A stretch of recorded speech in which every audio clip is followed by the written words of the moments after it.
नमस्कार दोस्तों, आज मैं आपको बताऊंगी कि पशुपति का व्रत कैसे रखा जाता है और अगर आप इसे मनोकामना पूर्ति के लिए रख रहे हैं तो इसको विधिवत किस तरीके से रखना है। आज मैं खुद पशुपति व्रत रख रही हूँ और आपको दिखाऊंगी कि किस तरीके से हमें पूजा करना चाहिए। सबसे पहले तो हमें स्नान कर लेना चाहिए, अच्छे से तैयार हो जाना चाहिए। मैंने स्नान भी कर लिया है और मैं तैयार भी हो चुकी हूँ। अब मैं मंदिर जाने वाली हूँ, लेकिन मंदिर जाने से पहले थाली लगानी होती है। मैं आपको दिखाती हूँ कि थाली में हमें क्या क्या रखना होता है और किस तरीके से वहाँ जाकर पूजा करनी है। ये सब मैं आपको अच्छे तरीके से दिखाऊंगी। लेकिन अगर आपने मेरे चैनल को अभी तक सब्सक्राइब नहीं किया है तो प्लीज़ सब्सक्राइब कर लें और बेल नोटिफिकेशन ज़रूर प्रेस कर लें ताकि ऐसी ही जानकारी आपको प्राप्त होती रहे। देखिए, हमें थाली में 1 लोटा जल रखना है, धूप बत्ती रखनी है, कमल गट्टे रखने हैं। अगर आपके पास कमल गट्टे नहीं हैं तो भी कोई बात नहीं है। थोड़ा सा शहद, घी के लिए दिया। ये चिन्नामृत बनाया गया है 5 चीज़ों से। इसके अंदर नर्मदा का जल, कच्चा दूध, दही, शहद और गुड़ है। क्योंकि इसके अलावा शिव जी पर कुछ और नहीं चढ़ता तो हमें इसी तरीके से बनाना है। थोड़े से अक्षत और रोली जो कि हमें सिर्फ पार्वती माता को लगाने हैं। ये चंदन जो हम शिव जी को लगाएंगे, ये धागा हमें जो सूती धागा होता है कलावा वो रखना है ताकि हम गठबंधन कर सकें शिव जी और पार्वती जी का। ये कुछ फल रखने हैं और ये कच्चा दूध है स्नान के लिए। ये जनेऊ है जो हमें शिव जी को पहनाना है। बेलपत्र जो अति प्रिय हैं, साथ ही साथ कुछ पुष्प। ये सारे तरीके से हमें थाली तैयार कर लेनी है। तो चलिए अब हम मंदिर चलते हैं और आपको दिखाती हूँ कि किस तरीके से हमें पूजा करनी है और कब हमें अपनी इच्छा मांगनी है। मैं मंदिर पहुँचने ही वाली हूँ।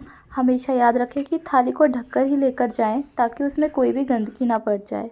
मंदिर में पहुंचकर सबसे पहले नंदी जी को स्नान कराएं, उसके बाद उनका तिलक करें, उन पे थोड़े से अक्षत डालें, फूल माला डालें। ये सब करने के बाद आपको सबसे पहले ओम मंत्र का उच्चारण करना है और जो भी आपकी इच्छा या मनोकामना है उसको नंदी जी के कान में बोलनी है और कहना है कि शिव जी तक मेरी ये प्रार्थना पहुंचा देना। ऐसा करने से आपका व्रत शुरू हो जाता है और आपकी मनोकामना भी पूरी होगी अगर आप पाँचों सोमवार ऐसा ही करते हैं। चलिए अब इसके बाद शिव जी की पूजा करेंगे। दोस्तों मुझे माफ़ कर देना, वीडियो इतनी क्लियर नहीं आई है, लेकिन मैं आपको जिस तरीके से विधिवत पूजा की जाती है वो बहुत अच्छे तरीके से बताऊंगी। बस आप ध्यान से सुनिएगा। सबसे पहले हमें शिव जी के आसपास की जगह की सफाई करनी है ताकि हम अपनी पूजा अच्छे से आरंभ कर सकें। सबसे पहले हम शिव जी पर जल चढ़ाएंगे। उसके बाद अशोक सुंदरी वाले स्थान पर भी जल चढ़ाएंगे। अगर अभी तक आपको नहीं पता कि अशोक सुंदरी का स्थान कहाँ है तो मेरी नेक्स्ट वीडियो का इंतज़ार ज़रूर करना। जल से अभिषेक करने के बाद हम चिन्नामृत से अभिषेक करेंगे। उसके बाद शहद से अभिषेक करेंगे। शहद से अभिषेक करने के बाद हमको कच्चे दूध से अभिषेक करना है। आप चाहे तो इसमें से आगे या पीछे कुछ भी कर सकते हैं, बस इन सभी चीज़ों से अभिषेक करना है। उसके बाद हम शिव जी अर्थात पशुपति जी को तैयार करेंगे। सबसे पहले हम उन्हें जनेऊ पहनाएंगे। जनेऊ पहनाने के बाद हम उनका तिलक चंदन से करेंगे।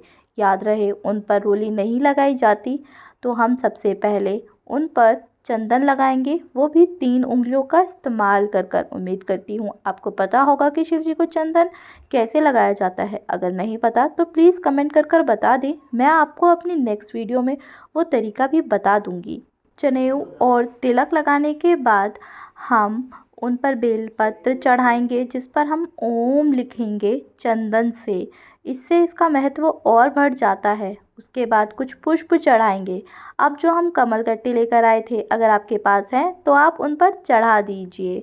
उसके बाद जितने भी फल लेकर आए थे वो भी चढ़ा दीजिए। अगर आप पार्वती माता उनके सामने ही बैठी हैं तो आप उनका गठबंधन कर दें और उनको भी रोली लगा दें। याद रहे माता पार्वती को चंदन नहीं लगाना है, उनको रोली लगानी है। उसके बाद गठबंधन कर कर आप दिया जला दीजिए और दिया जलाते वक्त जो आपकी मनोकामना है उसे मांग लीजिए, आपकी मनोकामना पूर्ण होगी। पूजा भी संपन्न नहीं हुई है इसलिए वीडियो को पूरा देखें। ऐसा करने के बाद हम जब घर जाएंगे तो जो लोटे में पानी बचा हुआ है उसे घर पर जाके सबसे पहले सीधे हाथ पर डालेंगे, फिर उल्टे हाथ पर डालेंगे और दोनों दरवाज़ों की तरफ सतिया लिख कर उसके बाद घर के अंदर प्रवेश करेंगे। अब हमें उस थाली को मांजना नहीं है, उस थाली को हमें वैसे ही रख देना है, क्योंकि शाम को भी हमें वही थाली लेके जानी है। थाली के अंदर जितना कुछ भी बचा हुआ है उसी से पूजा होगी। बस अब हमें 6 दिए लगा लेने हैं। चलिए मैं आपको दिखाती हूँ कि शाम की पूजा में हमें क्या क्या करना है। तो अभी हम शाम की पूजा करने जा रहे हैं। शाम की पूजा करते वक्त हमें 6 दिए टोटल तैयार करने हैं घी के, जिसमें से 5 दिए हम मंदिर में जला के आएंगे, 1 दिया घर पर लेकर आएंगे। प्रसाद हमें शाम को ही बनाना है। आप कुछ भी मीठा बना सकते हैं। मैंने हलवा बनाया है। मेरे पास डोंगे नहीं थे तो मैंने फॉइल पेपर से डोंगे बना लिए हैं। थाली दोबारा से तैयार नहीं करनी है। आप देख सकते हैं जो थाली सुबह लगी हुई थी, जो मैंने पानी बचाया हुआ था, ये इसी से हमें पूजन करना है। मेरे पास डोंगे नहीं थे तो मैंने फॉइल पेपर से डोंगे बना लिए। इस प्रसाद को हम 3 हिस्सों में बांटेंगे। आप चाहे तो खीर या फिर कुछ भी मीठा बना सकते हैं। मैंने हलवा बनाया है और इसको 3 हिस्सों में बांटेंगे, जिसमें से 2 हिस्से हम मंदिर में छोड़ के आएंगे और 1 हिस्सा हम घर पर लेकर आएंगे। और खाना खाने से पहले सबसे पहले हमें जो इसका तीसरा हिस्सा होगा उसको खाना है, उसके बाद हमें खाना खाना है। तो चलिए हम मंदिर चलते हैं और मंदिर जाकर दिखाएंगे कि आपको किस तरीके से पूजा करनी है। शाम के समय मंदिर जाने पर हमें नंदी जी के ऊपर जल चढ़ाना है। उसके बाद उनका तिलक करें, चंदन से थोड़े से अक्षत उन पर भी चढ़ा दें। उसके बाद जैसा मैंने आपको बताया था, हमारी जो भी मनोकामना है वह हमें उनके कान में कहनी है, ताकि वह हमारी जो मनोकामना है उसे भगवान तक डायरेक्टली पहुंचा सकें। मन में श्रद्धा रखकर जो भी इच्छा है उसे कह दीजिएगा। उसके बाद आप देख सकते हैं हमें शिव जी की पूजा करनी है और 5 दिए उनके सामने जलाने हैं। याद रखें, जब हम पहला दिया जलाएंगे तब हमें अपनी मनोकामना मांग लेनी है और उसके बाद बाकी के 4 दिए जलाने हैं।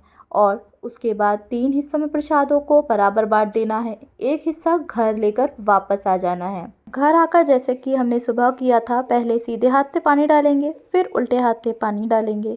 उसके बाद हमें जैसे सुबह किया था, सतिया लगाए थे दोनों तरफ, वैसे ही अभी हम हल्दी से सतिया लगा देंगे। और आखिरी दिया बचा था उसे भी घर के सीधे हाथ पर जला देंगे, जिससे कि हमारा व्रत सफल हो। लेकिन यहीं पर व्रत सफल नहीं होता है।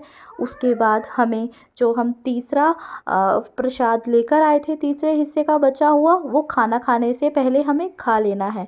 उम्मीद करती हूँ आपको व्रत करने की विधि पसंद आई होगी। अगर पसंद आए तो अगर आप चाहते हैं कि यह व्रत करें तो इसके अनुसार करें। और अगर आपके कोई रिश्तेदार, आपके सखी संबंधी इस व्रत को करना चाहते हैं तो उन्हें आप ये ज़रूर शेयर करें। धन्यवाद।